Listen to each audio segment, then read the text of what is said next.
أما بعد فأعوذ بالله من الشيطان الرجيم بسم الله الرحمن الرحيم فالتقطه آل فرعون ليكون لهم عدوا وحزنا إن فرعون وهامان وجنودهما كانوا خاطئين وقالت امرأة فرعون قرة عين لي ولك لا تقتلوه عسى أن ينفعنا أو نتخذه ولدا وهم لا يشعرون وأصبح فؤاد أم موسى فارغا إن كادت لتبدي به لولا أن ربطنا على قلبها لتكون من المؤمنين فالتقطه آل فرعون پس اٹھا لیا اس کو فرعون کی خادموں نے لیکون لهم تاکہ ہو جائے ان کے لیے عدو و حزنا وہ دشمن اور پریشانی ان فرعون و حامان بے شک فرعون اور حامان و جنودہما اور ان کے لشکر کانوا خاطئین وہ سارے خطا کار تھے وقالت امرأة فرعون اور کہا فرعون کی بیوی نے قرۃ عین لی یہ میری آنکھوں کی ٹھنڈک ہے ولگا اور تیری آنکھوں کی بھی لا تقتلوا اس کو قتل نہ کرو عسى ان ينفعنا قریب ہے کہ یہ ہمیں نفع دے اور نتخذه ولدا یا ہم بنا لیں اس کو بیٹا وهم لا يشعرون اور وہ شعور نہیں رکھتے تھے وَأَصْبَحَ فُؤَادُ أُمِّ مُوسَىٰ فَارِغًا اور ہو گیا موسیٰ علیہ السلام کی والدہ کا دل خالی ان کادت لتبدی بہ قریب تھا کہ وہ ظاہر کر دیتی اس کو لولا ربطنا علی قلبها اگر ہم اس کے دل کو مضبوط نہ کرتے لتکونا تاکہ ہو جائے من المؤمنین وہ ایمان والوں میں سے حضرت موسیٰ علیہ السلام کا قصہ چل رہا ہے جب ان کی ولادت ہوئی تو اللہ تبارک و تعالی نے فرشتے کو بھیجا ان کی والدہ کی طرف یہ پیغام بھیجا الہام کے ذریعے کیونکہ فرعون بچوں کو ذبح کر رہا تھا تو اللہ تعالی نے پیغام بھیج دیا کہ آپ پریشان نہ ہو بلکہ اس کو صندوق میں ڈال کر دریا کے حوالے کر دو اس کی حفاظت کرنا ہماری ذمہ داری ہے تو ڈال دیا گیا موسیٰ علیہ السلام کی والدہ نے ان کو صندوق میں ڈال کر بحر کلزم کی نظر کر دیا تو قرآن کہتے ہیں فَالْتَقَطَهُ آلُ فِرْعَوْنَ میں نے کل عرض کیا تھا کہ ابو موسیٰ علیہ السلام کی والدہ نے اپنی بڑی بیٹی کلثوم کو ساتھ بھیجا تھا کہ تم ساتھ ساتھ چلنا اور دیکھتی رہنا کہ صندوق کہاں جاتا ہے تو وہ دریا کے کنارے ساتھ ساتھ چل رہی تھی کبھی ادھر دیکھتی کبھی صندوق کو دیکھتی تو دیکھا تو فَالْتَقَطَهُ آلُ فِرْعَوْنَ کہ وہ صندوق اس کا رخ فرعون کے گھر کی طرف جانے والی نہر کی طرف تھا اور وہ اسی کے اندر گیا تو بعض کہتے ہیں کہ دھوبی نے اٹھایا بعض کہتے ہیں مالی نے اٹھایا بعض کہتے ہیں مچھیرا تھا بہرحال جو بھی تھا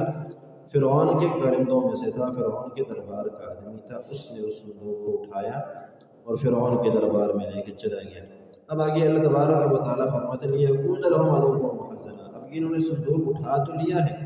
قرآن کہتا ہے کہ یہ صندوق انہوں نے اٹھایا ہے اور انہوں نے خود اپنے پاؤں پہ کلاڑی ماری ہے اور یہ ان کے لیے دشمنی اور پریشانی کا سبب بن جائے گا کیونکہ جس بچے کی وجہ سے وہ بچوں کو ذبح کر رہا ہے جس بچے سے وہ ڈر رہا ہے اسی بچے کو تو یہ اٹھا کے اپنے گھر لے کے جا رہے ہیں تو نتیجتاً ان کے لیے یہ پریشانی ہوگی اور دشمنی کا سبب بنے گا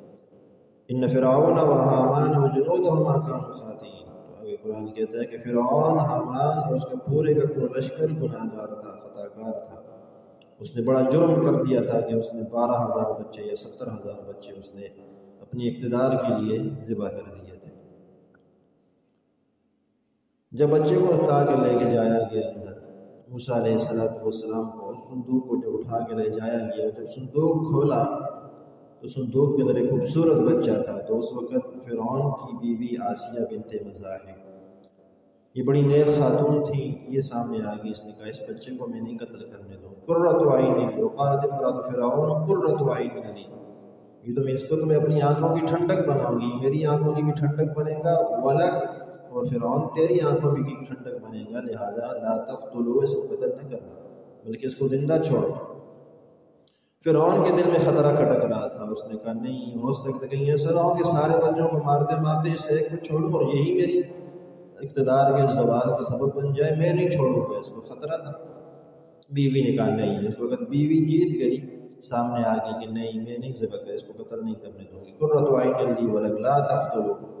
عسیٰ ان ینفعنا، قریب ہے کہ یہ ہمیں نفع دے، ہو سکتا ہے اس سے ہمیں نفع حاصل ہو، او نتخذہ ولدا، یا ہم اس کو اپنی اولاد بنا لیں، کیونکہ ان کا اولاد نہیں تھی، ان کے بیٹا کوئی نہیں تھا، تو اس نے کہا کہ ہو سکتا ہے کہ اس کو اپنی اولاد بنا لیں، اپنا منہ بولا بیٹا بنا لیں۔ وہم لا یشعرون، یہاں پر بھی قرآن کہتا ہے وہم لا یشعرون، ان کو شعور نہیں ہے کہ یہ کیا کرنا ہے، کہ رب تعالیٰ کی ذات کیا چاہ رہی ہے اور کیا کر رہی ہے، انہیں پتہ ہی نہیں ہے۔ یہ باہر پوری بنی اسرائیل کے بچوں کو ذبح کر رہا ہے، اور اللہ کیا کر رہے ہیں، اللہ اسی بچے کو جس نے اس کے اقتدار کو ختم کرنا ہے، اس کو اس کے گھر میں پالنے کے لیے پلان بنا رہے ہیں۔ وہم لا یشعرون، تو پتہ ہی کوئی نہیں کہ آسیہ بنت مزاحم جیسی عورت کو آگے لے جایا گیا کہ تو اس کا دفاع کر، تو نے اس کو ذبح نہیں ہونے دینا، قتل نہیں ہونے دینا۔ اس مقام پر تفاسیر میں لکھا ہے کہ فرعون نے کہا کہ تمہیں کوئی فائدہ نظر آتا ہوگا، مجھے تو اس بچے میں کوئی فائدہ نظر نہیں آتا۔ اللہ تعالیٰ نیتوں کو دیکھتا ہے۔ آسیہ بنت مزاحم نے کہا تھا کہ مجھے فائدہ ہو سکتا ہے، یہ میری آنکھوں کی ٹھنڈک بنے گی، اللہ نے اس کی اس نیت کی وجہ سے اس کو پھر ایمان کی دولت سے بھی مالا مال کی، پھر وہ موسیٰ علیہ السلام پر ایمان بھی لائی تھی۔ تو فرمایا واسمع فؤاد من موسیٰ فارغا، اب جب بچی نے آ کے موسیٰ علیہ السلام کی جو بڑی بہن تھی، اس نے آ کے خبر دی کہ صندوق کا رخ تو فرعون کے دربار کی جانب تھا، اسی نہر میں جا رہا تھا، اسی کے لوگوں نے اس کو اٹھایا ہے، تو اس کی ماں پریشان ہوگی، ماں ہوتی واسمع فؤاد من موسیٰ فارغا، قریب تھا کہ ان کادت تبدی بھی، کہ وہ ظاہر کر دیتی، عورتوں کے سامنے بات کر دیتی کہ یہ بچہ میرا ہے، میں نے اس کو دریا میں ڈالا ہے۔ اب یہ باتیں وہ نکل جاتی پریشانی کے عالم میں اس کی زبان سے، اللہ فرماتے لولا ربطنا علی قلبها، ہم نے اس کے دل کو مضبوط کر دیا کہ تمہیں کوئی بات باہر نہیں کرنی، محلے کی عورتوں کے سامنے کسی قسم کا کوئی تذکرہ نہیں کرنا بچے کے بارے میں، بس خاموش ہو کر بیٹھ جاؤ، وعدہ ہمارا ہے اس کی حفاظت بھی کریں گے اور تیرے پاس لوٹائیں گے بھی، لتکون من المؤمنین، تاکہ وہ ہو جائے مومنوں میں سے۔ تو اللہ تبارک و تعالیٰ نے یہاں پر موسیٰ علیہ السلام کی والدہ کے دل کو مضبوط کیا، اگر وہاں پہ اللہ مضبوط نہ کرتے تو ہو سکتا تھا کہ وہ باہر محلے کی عورتوں کے سامنے تذکرہ کر دیتی اور یہ راز کھل جاتا اور پھر فرعون اس وقت قتل کر دیتا، لیکن اللہ نے اپنا جو تدبیر تھی اس کے مطابق موسیٰ علیہ السلام کی والدہ کے دل کو مضبوط کیا۔ باقی بات انشاءاللہ